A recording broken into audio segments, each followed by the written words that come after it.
Քաղաքագետ Ստյոպա Սաֆարյանը գրում է.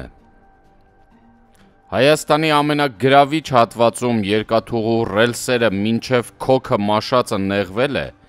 որ ԱՄՆ-ն միլիարդների ներդրումներ է բերելու իր քանդածը սարքելու համար։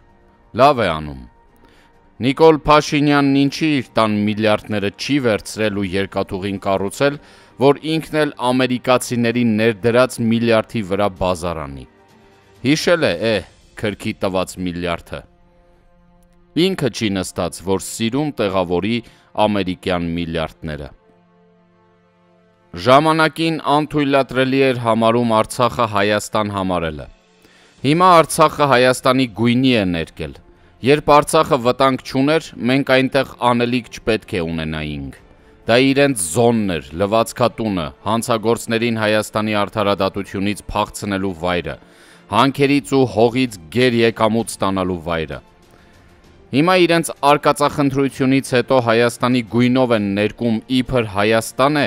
ավելի ճիշտ օկուպացված հայրենիքը ետ բերելը համարում են Հայաստանի պարտքը։